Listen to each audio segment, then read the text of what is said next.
A millionaire leaves his sick daughter in the forest during a storm.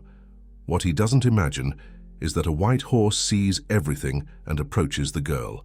What happens next will deeply move you. If this story interests you, don't forget to subscribe to our channel and tell us what city you're watching from. We continue. I promise this will be the best story you'll hear in your life. The rain punished the winding roads of the Blue Ridge Mountains on that March night. Inside a black Land Rover with tinted windows, Richard Anderson Montgomery, 45, heir to an agribusiness empire, gripped the steering wheel tightly as he watched the rearview mirror. In the back seat, a girl of approximately 6 years old shivered with fever, wrapped in a thin blanket. "I can't hide this anymore. Sarah will discover everything." "The campaign for governor starts in 2 weeks, he muttered to himself while slowing down in a sharp curve. His cell phone rang. It was Sarah, his wife and public relations manager, for his political campaign. "Where are you, Richard? The investors have been waiting for an hour." "I'm resolving a family matter. I'll be there soon." He hung up before she could ask more questions. Richard parked near a small rural property. He knew a well-regarded horse farm operated there. He carried the unconscious girl in his arms and walked through the mud to a small horse shelter. He laid her on a pile of clean hay and covered her with the blanket. "It's better this way, Emily. You'll find a family that can openly care for you. I never could." His eyes watered, but he quickly composed himself, leaving beside her a medallion with a photo of 2 women and an envelope with some documents. When Richard left, lightning illuminated the stable.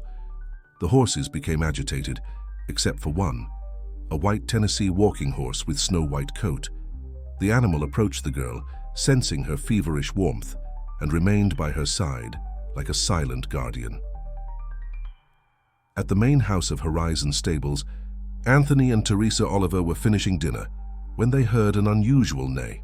"Moon is agitated," commented Anthony, referring to the white horse, known for its untamable nature. "I'll check."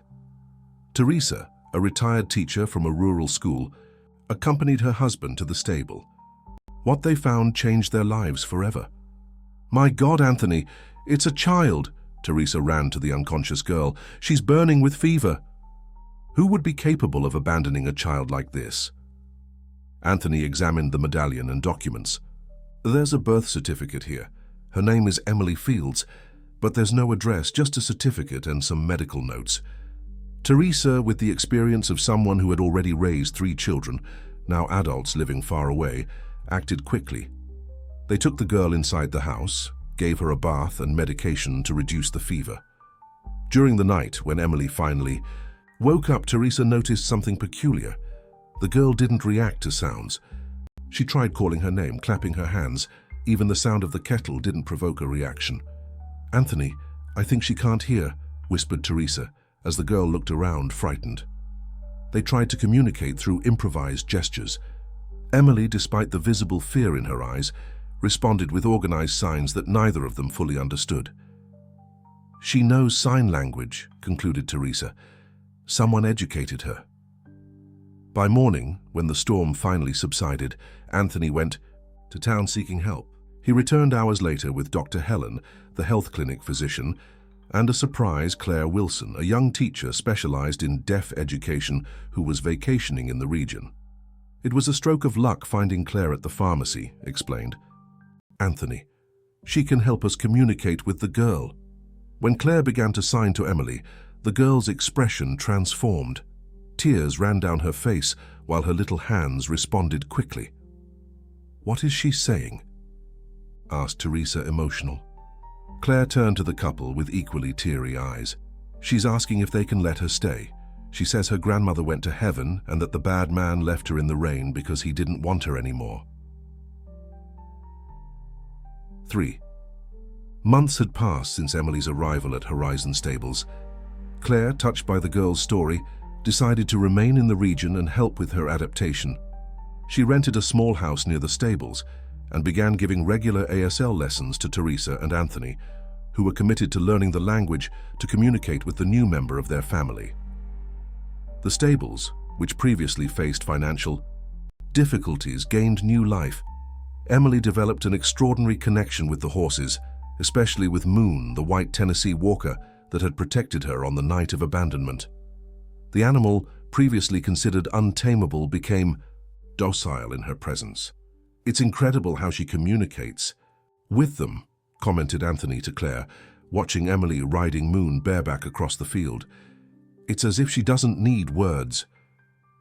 "Deaf people develop other senses more acutely," explained Claire. "Emily has a special sensitivity for body language. She feels the vibrations, notices subtle changes in the environment. It's an extraordinary ability." On a sunny afternoon, while Emily played in the stable, a luxury pickup parked at the property entrance, a man in a suit got out, accompanied by an elegant woman. It was Michael Montenegro, a renowned attorney from the capital. "Good afternoon. We're looking for Mr. Anthony Oliver," said the man, extending a business card. "I'm Michael Montenegro, and this is my assistant, Camilla." Teresa received them with suspicion. "My husband is with the animals. Can I help with something?" "It's a delicate matter, Mom. I heard you're caring for a child who isn't legally yours." Teresa's heart raced. "How did you hear about Emily?" "My client has interest in her welfare. I'd like to discuss the girl's legal situation." At that moment, Anthony approached, perceiving the tension. "Who is your client, counselor?" "I'm not authorized to reveal that information at the moment, but he wishes to regularize the girl's situation and ensure she's receiving adequate care." "Emily is very well with us," affirmed Teresa, crossing her arms. "We have a specialized teacher helping with her education, and she's adapting perfectly." "I understand, but without legal guardianship, you're committing a crime of unlawful custody of a minor," advised the lawyer. "My client is willing to offer an amicable solution." "What would that solution be?" asked Anthony, suspicious. "A generous financial agreement in exchange for the child." Teresa felt her blood freeze. "You're trying to buy Emily? That's absurd." "It's not about buying, ma'am. It's compensation for months of care. My client can offer double the market value of this property." Anthony stepped forward, confronting the lawyer. "Emily is not for sale. She was abandoned here, sick and frightened. If your client has so much interest in her now, why did he leave her like that?" The lawyer backed away, surprised by the accusation. "I don't know what you're talking about. My client only recently learned about the girl's existence." Claire, who had been observing the scene from a distance, approached with Emily. The girl, seeing the strangers, hid behind the teacher, clutching her skirt. "This is Teacher Claire," introduced Teresa. "She's a specialist in deaf education and has been helping us with Emily." Michael looked fixedly at the girl. "So it's true that she's deaf?" "Yes, and extremely intelligent," responded Claire, placing herself protectively in front of Emily. "She's learning quickly and adapting well to her new family." The lawyer exchanged glances with his assistant before turning back to the couple. "I'll return with a formal proposal and proper documentation. I suggest you seek legal guidance. This situation is more complex than it appears." When the visitors departed, a heavy silence hung over everyone. Emily, sensing the tension, made quick signs to Claire. "What is she saying?" asked Teresa, concerned. "She wants to know if they're going to send her away," translated Claire with a choked voice. "She says she doesn't want to go with the suit man." Anthony knelt before the girl and, using the signs he had learned, responded, "You are part of our family now.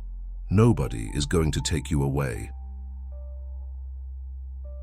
That night, after Emily fell asleep, the couple and Claire gathered in the kitchen to discuss the situation. "We need to find out who this lawyer's client is," said Anthony, thoughtful. "And we need legal help," added Teresa. "We can't face a lawyer like Montenegro alone." Claire took a deep breath before speaking. "I have a friend at the university, Paul Rivers. He works with children's rights. I'll call him tomorrow." Paul Rivers arrived at Horizon Stables the next morning. He was a middle-aged man with thin-rimmed glasses and a leather briefcase worn by time. An attorney specializing in family law and a university professor, he came at Claire's request, his former student. "The situation is complicated," explained Paul after hearing the whole story. "You didn't follow the legal procedures when finding an abandoned child. You should have notified Child Protective Services immediately. "We were concerned about her health," justified Teresa. "Emily had pneumonia, was between life and death for days. When she improved, we had already become attached." Paul examined the documents left with the girl. "This birth certificate appears authentic, but it's incomplete. It doesn't list the father's name, only the mother's, Sophie Fields, and there's a medical report confirming congenital deafness. There's also this medallion," Anthony handed the jewel to the lawyer. "It has a photo of two women. Probably the mother and grandmother," observed Paul. "We need to investigate who these people are and their relationship with Montenegro's client." While they talked, Emily played in the yard with Moon. The girl had created her own system of communication with the animal, using gentle touches and specific gestures to direct him. "I've never seen anything like it," commented Claire, observing through the window. "She has a natural gift." Paul looked thoughtfully at the scene. "This could be useful. If we can prove that Emily has special abilities that could only develop in this environment, we'll have a strong argument to keep her here." The lawyer asked permission to take some photos and videos of Emily's interaction with the horses. "I'll need evidence of her adaptation and the bond formed with you." In the afternoon, while Paul organized the initial documentation to file for temporary guardianship, a second unexpected visit arrived at the stables. A simple car parked, and from it descended an elegant lady of approximately 70 years, supported by a cane. "Good afternoon. My name is Helen Montgomery. I'm looking for a girl named Emily." Teresa and Anthony exchanged concerned looks. "How did you know about Emily?" asked Teresa cautiously. The lady sighed deeply. "I'm her paternal grandmother. I've spent years trying to find her." Paul, who witnessed the arrival, approached. "Ma'am, I'm Paul Rivers, attorney for the Oliver family. Could you explain the situation better?" Helen nodded, and everyone headed inside the house. Emily was in the living room with Claire, practicing signs. Upon seeing the lady, the girl stopped suddenly, her eyes fixed on the visitor's face. "She looks so much like Sophie," murmured Helen, emotional. "The same eyes." Claire signed to Emily, asking if she knew the lady. The girl denied it, but continued observing her with curiosity. "My son Richard never acknowledged paternity of Emily," began Helen, sitting down with difficulty. "Sophie was our housekeeper, Martha's daughter. They grew up together on the estate, but from different worlds. When they fell in love, my husband August forbade the relationship. Everyone listened attentively, while Emily played distractedly with a wooden horse Anthony had carved for her. Sophie became pregnant at 19. Richard, pressured by his father, publicly denied paternity, but secretly provided a house for Sophie and her mother, Martha. When Sophie had complications in childbirth and passed away, Martha took over raising Emily." Helen wiped away a tear before continuing. "I only learned about my granddaughter's existence when Martha became seriously ill and sought me out, about a year ago. I promised her I would care for Emily, but Richard discovered our contact and prevented me from approaching." "And how did you know Emily is here?" asked Paul. "I've been monitoring my son's steps. When I learned he hired Michael Montenegro, we investigated and discovered the abandonment. Richard is campaigning for governor and fears that the existence of a child out of wedlock, especially a child with a disability, would harm his public image. So lawyer Montenegro works for Richard Montgomery, your son," confirmed Paul, taking notes. "Yes, Richard now wants to take custody of the girl, probably to institutionalize her away from the public eye or even send her abroad." Teresa, indignant, stood up. "How can a father do this to his own daughter?" Helen lowered her eyes. "My son has changed a lot. Political ambition and his wife Sarah's influence have transformed him, but I won't allow my granddaughter to be sacrificed for political ambitions." "Are you willing to testify against your own son?" asked Paul, surprised. "I am," affirmed Helen with determination. "And I brought evidence. Bank transfers to Martha, letters, photos of pregnant Sophie at our estate. I want to do what's right, even if belatedly." Claire, who was translating parts of the conversation for Emily, noticed that the girl was making a sign repeatedly. "What is she saying?" asked Helen. "She wants to know if you are the grandma from the medallion," responded Claire, emotional. The presence of Helen Montgomery completely changed the course of events. With her testimony and the evidence presented, Paul Rivers obtained a temporary court order ensuring Emily's stay with the Oliver family until the case was resolved. Meanwhile, news that gubernatorial candidate Richard Montgomery had an unrecognized, deaf daughter began circulating in political backstage. His staff worked incessantly to control the damage, and Michael Montenegro intensified pressure on the Oliver family. "My client is willing to make a deal," proposed Montenegro during a tense meeting at Paul's house. "He will officially recognize paternity and guarantee a lifelong pension for Emily, provided that custody is granted to Mrs. Helen and absolute discretion is maintained about the case." "What about the abandonment?" questioned Teresa, indignant. "He left a sick child in the rain and now wants to pretend he's a concerned father." "My client vehemently denies that accusation," retorted Montenegro. "There is no concrete evidence that it was he who left the girl at the stables." Paul maintained his calm. "We have Mrs. Helen's testimony and the bank transfers proving the relationship between Richard and Emily's family. Additionally, we're awaiting the DNA test results." The legal battle unfolded while life at Horizon Stables tried to maintain some normalcy. Emily, oblivious to the legal disputes, continued her surprising development. Claire had implemented an educational program adapted to the girl's needs, combining ASL with equine therapy. On a sunny afternoon, while Emily practiced riding with Moon under Anthony's supervision, an official car parked at the entrance to the stables. A woman in a dark suit got out, accompanied by 2 assistants. "I'm Deborah Campbell from Child Protective Services. We've come to conduct an evaluation visit, as per court order." Teresa received the visitors with apprehension. She knew this evaluation would be crucial for Emily's future. She showed the house facilities, the rooms specially prepared for the girl, and explained the established routine. "Emily attends classes with teacher Claire every morning," explained Teresa.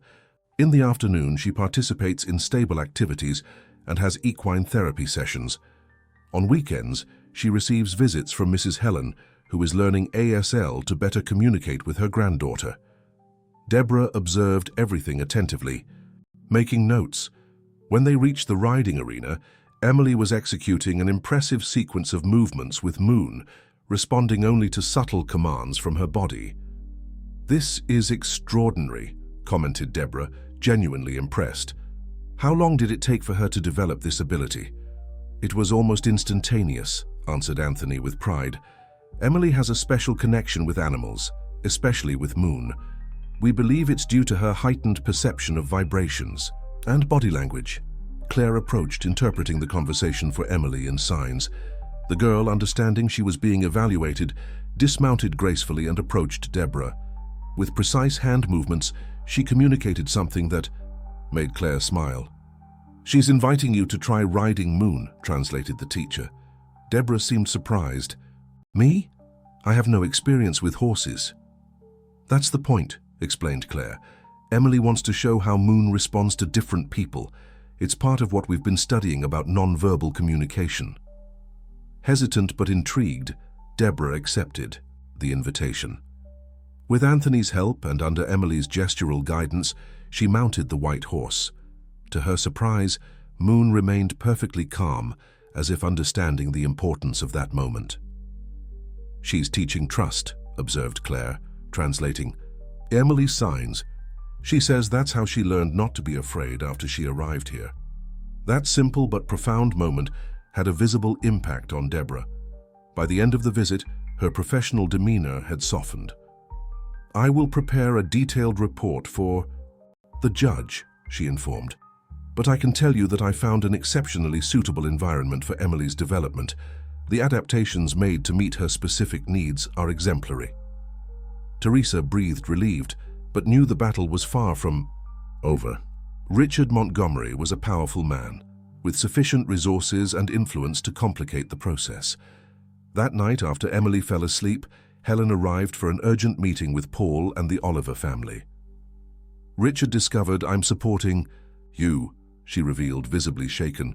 "He has officially disinherited me and is threatening to expose old family secrets if I don't give up on Emily." What kind of secrets? Asked Paul, concerned about the legal implications. Related to my late husband August's business dealings. There were irregularities that could posthumously tarnish our reputation. He's blackmailing his own mother, noted Anthony, indignant. It wouldn't be the first time, admitted Helen with regret. Richard has always known how to use others' weaknesses to his advantage. That's how he rose so quickly in politics. Paul reflected for a moment. This could be used against him. Blackmail is a crime. But I don't have concrete proof, lamented. Helen, he's careful, always has been. The threats were made in person without witnesses. A heavy silence settled in the room, broken only by the sound of the old clock on the wall. Suddenly Claire, who had remained quiet until then, spoke. Maybe it's time we approach Sarah. Claire's suggestion left everyone perplexed. Sarah Montgomery, Richard's wife and his campaign coordinator, was known for her relentless determination and loyalty to her husband. Approach Sarah? She's the person most interested in keeping Emily away from the spotlight, argued. Teresa. Why would she help us? Claire, usually reserved, showed surprising conviction. Before coming here, I worked at an institute for deaf children in the capital. Sarah was one of the main donors and was personally involved in the projects. She has a deaf brother who lives abroad. This changes everything, said Paul, rethinking the strategy. If we approach Sarah the right way, we might gain a powerful ally. Helen, who knew her daughter-in-law well, was skeptical. Sarah is ambitious. She practically built Richard's political career single-handedly. She wouldn't risk all that for a child who represents her husband's betrayal. Unless she doesn't know the whole story, suggested Anthony. What if Richard never told her about Emily? Impossible, retorted Helen. Sarah controls every aspect of his life. Maybe not this one, insisted Claire. The deposits to Martha began years before Richard met Sarah. He might have kept this specific secret. Paul considered the possibilities. We need a careful approach, a discreet meeting away from the press and campaign staff. It was decided that Claire would be the intermediary, using her contacts at the institute to arrange a meeting with Sarah under the pretext of discussing a new inclusion project. Helen would provide documents proving Richard's paternity without initially revealing Emily's whereabouts. While the adults devised strategies, Emily continued to flourish at the stables. Her ability with horses caught the attention of breeders in the region, and Anthony began receiving invitations for demonstrations at agricultural fairs. The girl, who previously hid from strangers, now communicated confidently through Claire, charming everyone with her intelligence and sensitivity. On a particularly important afternoon, Emily would participate in her first public presentation at the regional equine therapy meeting. The event would gather specialists from across the country and would be an opportunity to showcase the work developed at Horizon Stables. I'm nervous for her, confessed Teresa to Anthony as they prepared Moon for the event. What if it's too much? Emily is stronger than we imagine, he replied, adjusting the special saddle. Besides, Claire will be by her side the whole time. What none of them expected was that Sarah Montgomery would be present at the event as the guest of honor for her philanthropic work with children with disabilities. Emily's presentation was the last of the day. When she entered the arena riding Moon, a respectful silence fell over the audience. The girl, dressed in a navy blue riding outfit, seemed transformed. Her movements were precise and elegant, demonstrating perfect harmony with the animal. Claire narrated the work to the audience, explaining how equine therapy had helped Emily overcome traumas and develop new forms of communication. At the end, enthusiastic applause echoed through the space, with many spectators visibly moved. Among them, Sarah observed with special interest. After the presentation, she approached Claire. "Extraordinary work," she complimented, extending her hand. "I'd like to meet your student." The meeting they both feared and planned was happening naturally. Claire led Sarah to Emily, who was dismounting with Anthony's help. "Emily, this is Mrs. Sarah. She works with children like you in the capital," Claire introduced in sign language. The girl looked intensely at Sarah, as if trying to decipher something in her face. Then, surprisingly, she made the sign for beautiful, followed by the sign for sad. She says you're beautiful, but you seem sad, translated Claire. Sarah, visibly touched, responded in basic signs. Thank you, you're very smart. You know sign language? Asked Claire, surprised. My brother is deaf. I grew up signing, replied Sarah, before turning her attention back to Emily. How long have you been working together? 6 months, replied Claire, measuring her words. Emily came to the stables under special circumstances. Something in Emily's gaze captured Sarah's attention.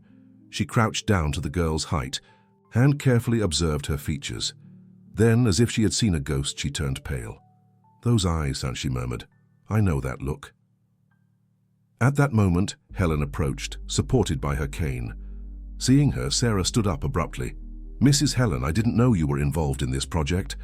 Hello, Sarah, I see you've met my granddaughter. The words fell like a bomb. Sarah looked from Helen to Emily, and then to Claire, trying to process the information. Your granddaughter? But that would mean we need to talk. Privately, intervened Helen, holding her daughter-in-law's arm with surprising firmness for her age. There's much you don't know. The two women walked away, leaving Claire with Emily. The teacher exchanged concerned looks with Anthony and Teresa, who were observing from a distance. What happened? Asked Teresa, approaching.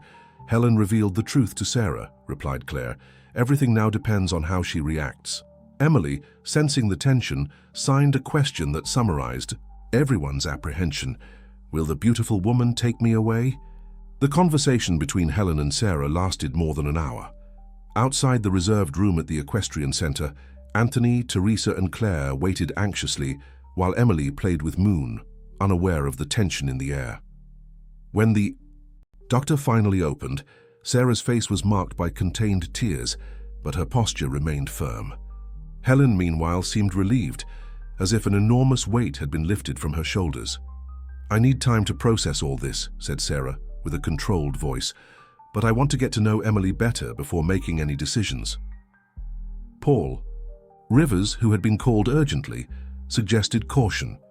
We can arrange supervised visits. It's important that Emily doesn't feel confused or pressured.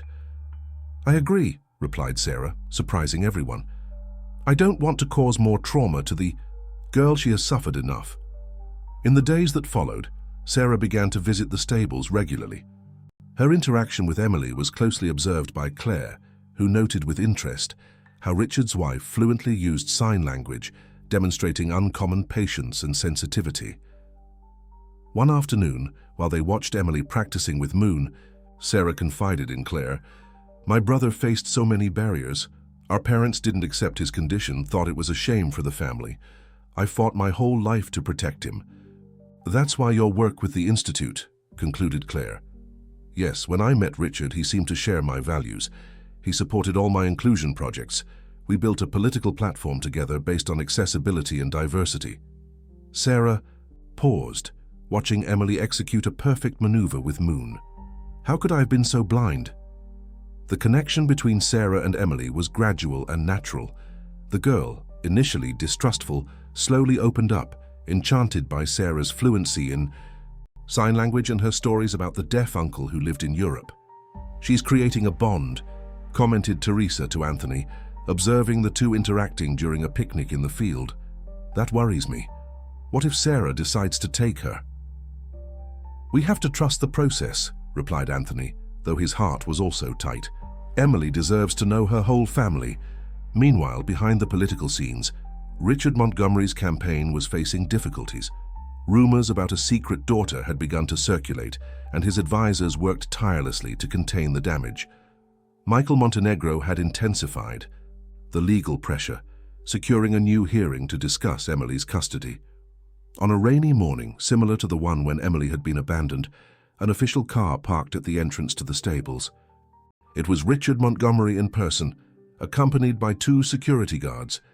Anthony received him coldly. What do you want, sir? I've come to get my daughter, replied Richard arrogantly. I have a court order authorizing a supervised visit. Paul, who had been alerted about the possibility of this visit, was already present. The order allows a visit, not removal of the child, he clarified, handing Richard a counter notification. Additionally, any interaction must be mediated. by a sign language interpreter and a child protective services representative.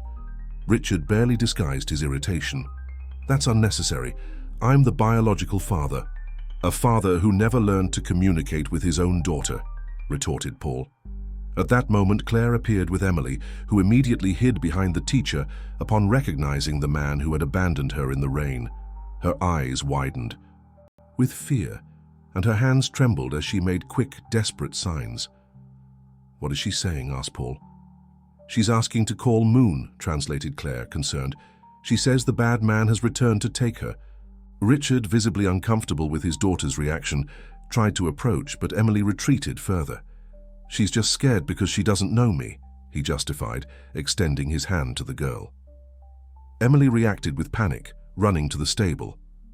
Everyone followed her, finding her embracing Moon's neck, who positioned himself protectively in front of her. "This is ridiculous," said Richard, exasperated. "It's just an animal. Move it aside so I can talk to my daughter." "That's not how it works," intervened Claire. "Emily has a special bond with Moon. He protects her. He was the one who saved her the night she was abandoned." The mention of abandonment made Richard pale. "I don't know what you're talking about. I only discovered Emily's existence recently, after Martha's passing." At that instant, a female voice cut through the Harrison lie. Sarah was standing at the entrance to the stable, observing the scene with a hard, determined expression. Beside her, Helen seemed equally resolute. "Sarah?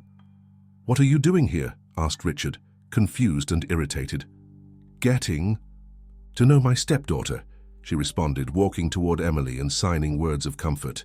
The girl, still frightened, accepted Sarah's embrace while watching her father with distrust. "You knew?" asked Richard, perplexed. "Now I know everything," replied Sarah coldly. "I know about Sophie, about the secret payments, about the abandonment. Helen showed me the evidence you tried to hide." "You don't understand," Richard tried to explain. "It was a youthful mistake. I couldn't risk my career because of a deaf child," completed Sarah, her voice heavy with disappointment. "You, who publicly supported my inclusion causes, who used my brother as an example in your speeches." Richard realized too late the magnitude of his error. His wife, his greatest political ally, was now on the opposite side, defending the daughter he had denied. "Sarah, we can resolve this at home," he tried to compromise. "It doesn't have to be like this." "Actually, it does," she replied, determined. It's time everyone knew the truth. The confrontation in the stable at Horizon Stables marked the beginning of a storm, both literal and metaphorical. While Richard and Sarah faced off in a clash of revelations and recriminations, the sky darkened abruptly, and the first thunder announced a strong summer rain. "I won't allow you to destroy my career," declared Richard, regaining his composure. "We have a campaign in progress. What do you think will happen if this comes to light now?" "I'm thinking about Emily, not your campaign," replied Sarah, standing firm. "A child you abandoned in the rain, sick and frightened." "There's no proof of that," insisted Richard. Helen, who until then had observed in silence, stepped forward. "There are security cameras at the entrance to the stables, Richard. You didn't notice when you left Emily here." The information caught Richard by surprise. Anthony confirmed. "We installed them after some equipment thefts. The recordings from that night have been preserved." It was a calculated bluff. The cameras had only been installed recently, but Richard had no way of knowing that. His face paled, and for the first time his arrogance gave way to fear. Outside, the rain fell heavily, and lightning illuminated the darkened sky. Emily, still protected by Moon, observed the adults' discussion with an understanding that went beyond their words. Through vibrations and body language, she perceived the growing tension. Suddenly, a deafening rumble shook the stable. Lightning had struck a nearby tree, and sparks began to spread across the thatched roof of the adjacent old storage building. In seconds, the first flames became visible. "Fire!" shouted Anthony, running to get the extinguisher. "We need to get the animals out of here." Chaos ensued. The horses, frightened by the fire and smoke, began to neigh and rear up. Richard and his security guards retreated to the exit, while Paul and Teresa tried to open the stalls to free the animals. Claire ran to Emily, but the girl was already in action. Surprisingly, Amid the general panic, Emily remained calm. With precise gestures, she began to calm the nearest horses. She mounted Moon bareback and, using only leg pressure and body movements, guided the animal through the stable, helping to organize the evacuation of the other horses. "She can feel their vibrations," explained Claire to Sarah, who watched in amazement. "She knows exactly what to do to calm them." The scene was extraordinary. A 7-year-old deaf girl, mounted on a majestic white horse, coordinating the rescue of animals, amid fire and smoke. Emily guided the horses out of the stable with a natural authority that left everyone impressed, including Richard, who watched paralyzed. When almost all the animals were safe, a rumble announced the collapse of part of the roof. A pregnant mare, trapped in the last stall, neighed desperately. The path was blocked by flaming beams. Without hesitation, Emily directed Moon toward an alternative path through a narrow passage. Anthony tried to stop her. "It's too dangerous." But the girl had already disappeared into the smoke. Tense moments followed, with everyone anxiously waiting. Finally, Moon emerged from the flames, with Emily guiding the frightened mare by the mane. The rain, now torrential, helped contain the fire's advance until the firefighters arrived. When the situation was controlled, everyone gathered in the main house, soaked and exhausted. Emily was the center of attention, receiving compliments that Claire translated, making the girl blush with pride. Richard remained apart, observing his daughter's interaction with the people who had become her family.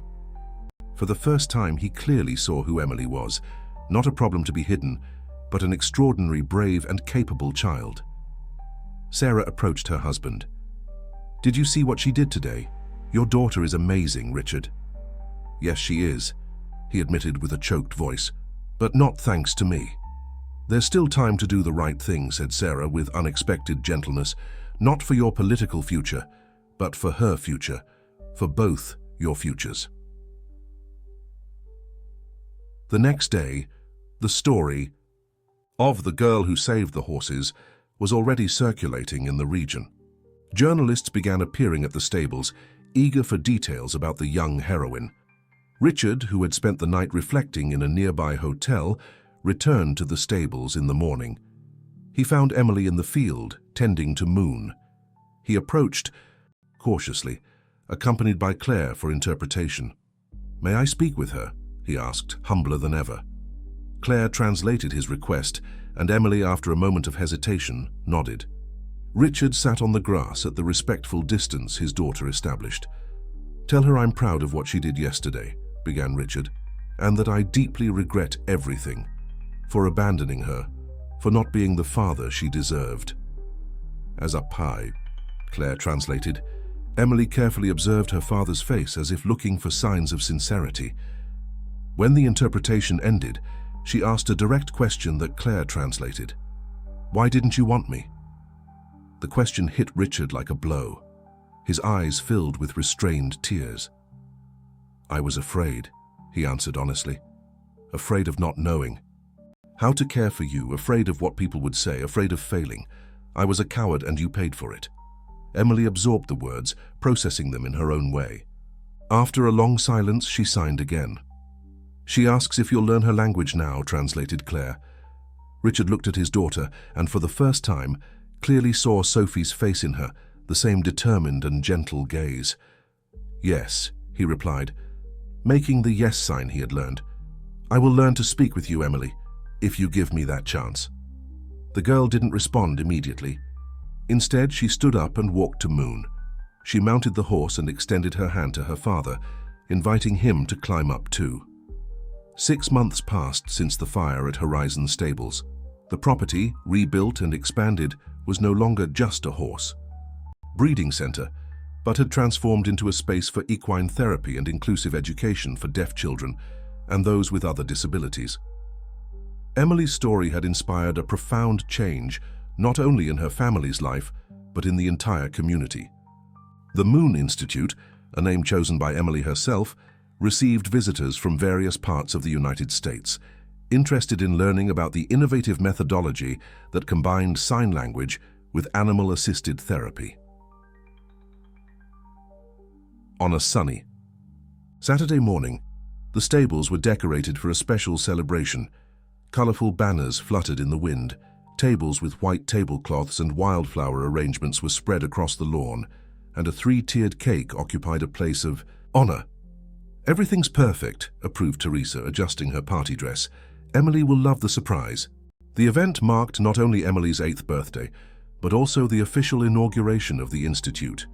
Guests began to arrive, families of children served by the project, local authorities, inclusive education professionals, and, surprisingly, important figures from the state political scene. Richard Montgomery had not run for governor as planned. After the initial scandal provoked by the revelation of his unrecognized paternity, he decided to withdraw his candidacy.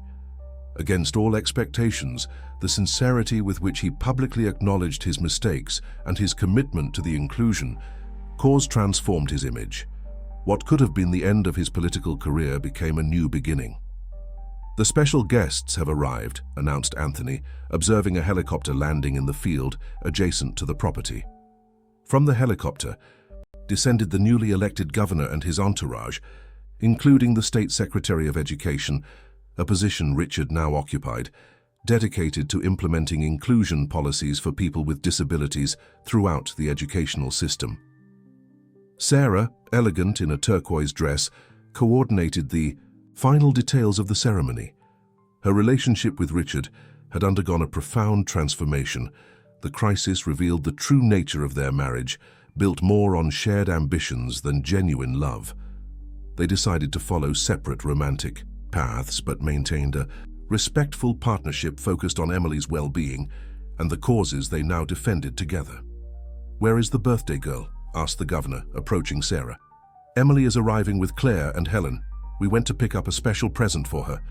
The special present was another rescue, a black colt that had been mistreated and abandoned, found by rural workers in the region. Emily, upon learning of the animal's story, had insisted on bringing him to the stables for rehabilitation. Murmur announced the trio's arrival. Emily, mounted on Moon as always, came in front, followed by Claire and Helen, who guided the rescued colt. The girl wore a light green dress that highlighted her bright brown eyes, and her black hair was adorned with small wildflowers. Seeing all the gathered guests, Emily opened a radiant smile. She dismounted gracefully and ran to embrace Teresa and Anthony, her heart parents who now legally shared her guardianship with Richard and Helen.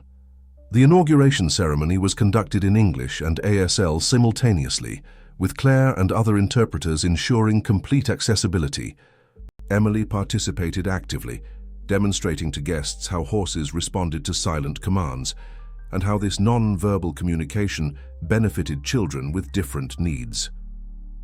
Richard, fulfilling his promise to learn ASL, gave an emotional speech, translated in real time. This institute represents more than an inclusion project. It's a monument to human resilience and the ability to transform mistakes into opportunities for growth. My daughter has taught me that true communication transcends spoken words. She has shown me that our fears often prevent us from recognizing the extraordinary gifts that exist in difference. The most touching moment, however, was when Emily took the small stage set up for the occasion. With fluid and expressive gestures, she told her story publicly for the first time. The abandonment, the rescue by Moon, the welcome by Teresa and Anthony, the reunion with grandmother Helen, and the reconciliation with her father. Claire. Translated, but many of those present could already directly understand some signs, a result of the ASL workshops the Institute offered free to the community. "I was afraid before," signed Emily, with Claire translating her message. "I thought not having a voice meant not having power, but I learned that my hands can speak, my body can express, and my heart can connect.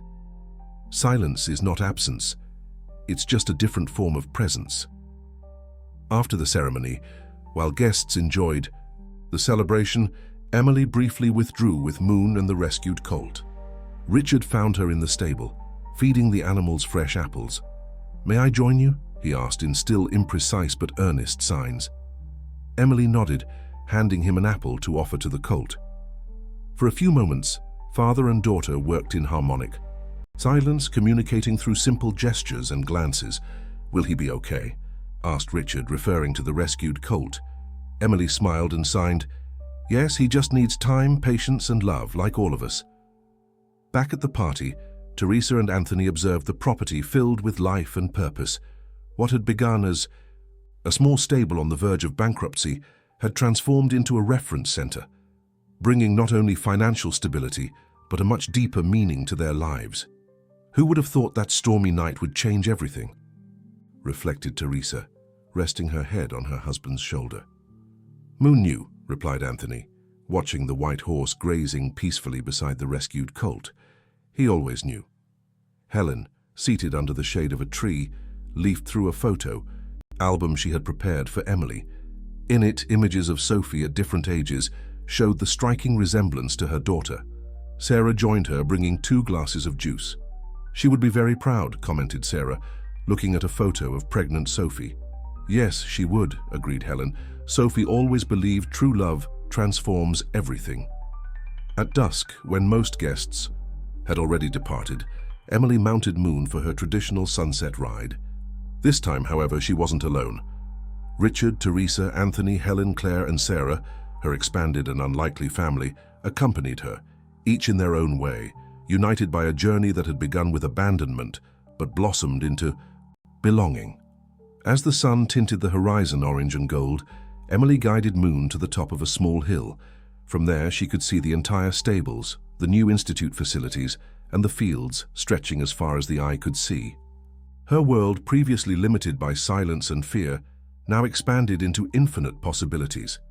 In her hands, the future was not just a promise, but a reality under construction.